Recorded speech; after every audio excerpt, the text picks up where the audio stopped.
मुंबई में एक दंपत्ति ने मुझे कहा, पति पत्नी थे, कहने लगे राजीव भाई अगर बच्चा अंग्रेजी नहीं पढ़ेगा तो पीछे रह जाएगा। तो मैंने उनसे पूछा आपको मालूम है दुनिया में कितने देशों में अंग्रेजी चलती है? तो कहने लगे अंग्रेजी तो अंतर्राष्ट्रीय भाषा है। मैंने कहा आपको तब जानकारी नहीं है। दुनिया में इस समय 200 देश हैं जो संयुक्त राष्ट्र संघ के नक्शे पर हैं, और उन 200 देशों में से मात्र 12 देशों में अंग्रेजी चलती है। बाकी 188 देशों में उन देशों की अपनी भाषाएं चलती हैं। तो 200 देशों में से मात्र 12 देशों में अंग्रेजी चलती है, तो अंग्रेजी अंतर्राष्ट्रीय कैसे हो गई? अगर 200 में से 150 देशों में अंग्रेजी चलती तो मैं मान लेता कि अंग्रेजी अंतर्राष्ट्रीय भाषा, लेकिन मुश्किल से 12 देशों में जो भाषा चलती है उसको हम कहते हैं कि अंतर्राष्ट्रीय भाषा।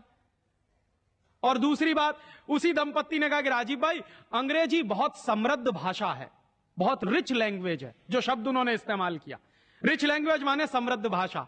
तो मैंने उनसे कहा कि दुनिया में अंग्रेजी से ज्यादा रद्दी दूसरी कोई भाषा नहीं है।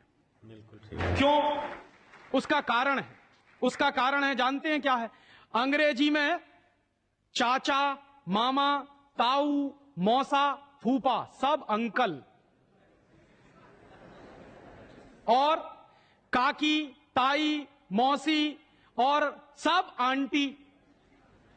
अब आप मुझे जरा यह बताइए कि मौसा में और फूफा में फर्क होता है कि नहीं होता? क्या आप फूफा को मामा बना सकते हैं? या यह बताइए कि मौसी में और काकी में फर्क होता है कि नहीं होता? क्या मौसी काकी हो सकती है? दुनिया की जिस भाषा में रिश्तों को कहने के शब्द ना हो वो सबसे रद्दी भाषा है। बिल्कुल ठीक। हमारे यहां हिंदुस्तान में जितनी भाषाएं चलती हैं, हर भाषा में परिवार के रिश्तों को कहने के लिए विशेष शब्द हैं। वहां नहीं है। वहां क्या है? सब इन-लॉज हैं, चाहे वो लड़की वाले हों चाहे लड़के वाले हों। पता ही नहीं चलता कि ये लड़के वाले इन-लॉज हैं कि लड़की वाले इन-लॉज हैं। या तो सब अंकल हैं या तो सब आंटी हैं। क्यों है ऐसा? क्योंकि अंग्रेजी भाषा में रिश्तों को कहने के लिए शब्द नहीं है। कारण क्या है? अंग्रेजी भाषा में शब्दों की बहुत कमी है। और अंग्रेजी भाषा में शब्दों की कितनी कमी है?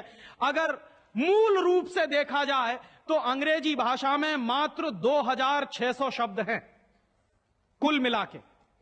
और दुनिया की तमाम भाषाओं से जो उधार लिया है अंग्रेजों ने, फ्रेंच भाषा में से लिए हैं, जर्मन में से लिए हैं, इटालियन में से लिए हैं, लैटिन में से लिए हैं, तो तमाम भाषाओं से जो उधार लिए हुए शब्द हैं वो मिला दिए जाएं तो कुल मिला के बैठते हैं 12,000।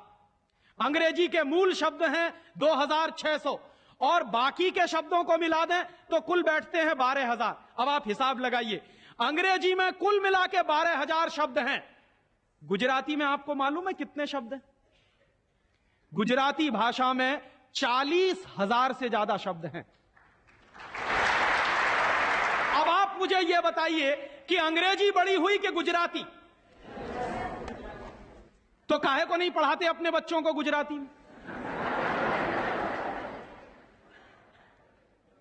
और एक दूसरा उदाहरण दूं कि अंग्रेजी में कुल मिला के 12,000 शब्द हैं और मराठी भाषा है हमारे देश की, उसमें इस समय 48,000 शब्द हैं। अंग्रेजी से 4 गुनी बड़ी है मराठी। और हिंदी का हिसाब लगाऊं तो अंग्रेजी में इस समय 12,000 शब्द हैं, हिंदी में इस समय करीब 72,000 शब्द हैं। और हिंदी से एक कदम आगे चलिए, संस्कृत। तो अंग्रेजी में कुल मिला के 12,000 शब्द हैं, संस्कृत में कुल मिला के 1.5 लाख शब्द हैं।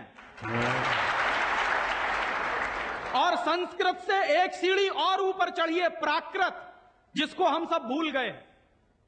प्राकृत को अगर ध्यान में रखें तो प्राकृत में 2.5 से 3 लाख शब्द हैं। दुनिया की सबसे बड़ी भाषा हमारे पास है, लेकिन हम बेवकूफों को मालूम नहीं है कि हमारे पास क्या है।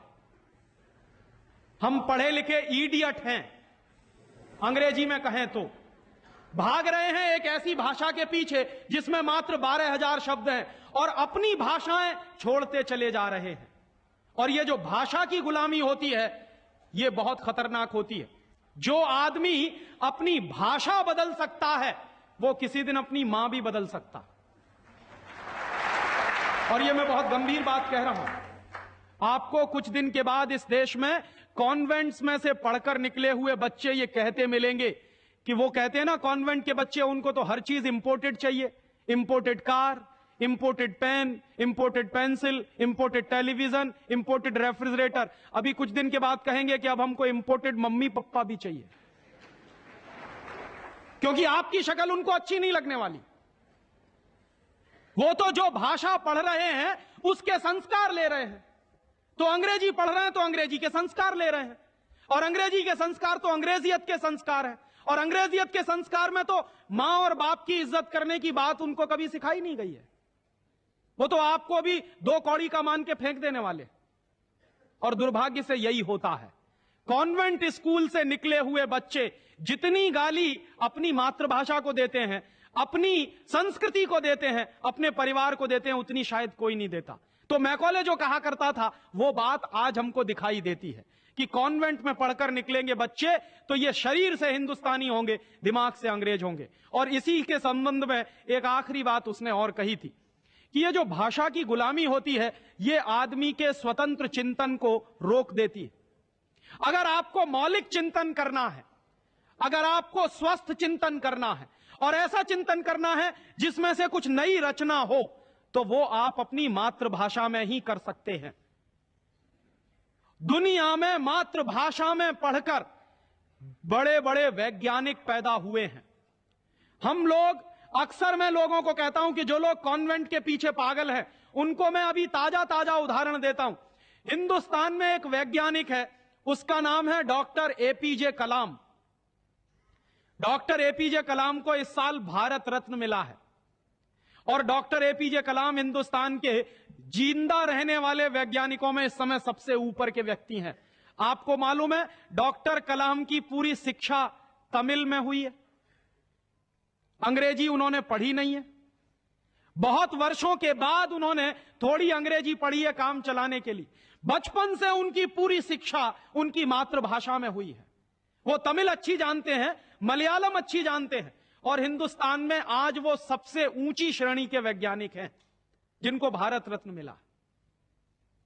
दुनिया के ऐसे तमाम वैज्ञानिकों के मैं उदाहरण दे सकता हूं। आइंस्टाइन, अल्बर्ट आइंस्टाइन, सारा का सारा काम अपनी मातृभाषा में करता था, जर्मन में, और इसलिए इतना बड़ा बना। फ्रांस में एक वैज्ञानिक था मैक्स प्लैंक, जिसकी थ्योरीज हमारे जैसे इंजीनियर्स को पढ़ाई जाती थी जब हम पढ़ते थे। मैक्स प्लैंक की पूरी शिक्षा फ्रेंच भाषा में हुई थी। तो हम लोग जो अपने मन में गलतफहमी पाल कर बैठे हैं कि हमारे बच्चे अगर अंग्रेजी में नहीं पढ़ेंगे तो उनका विकास नहीं होगा, मैं आपको इसके उल्टी बात कह रहा हूं कि अगर आपके बच्चे अंग्रेजी में पढ़े तब उनका विकास नहीं होने वाला, वो गधे बन जाएंगे, विनाश होगा।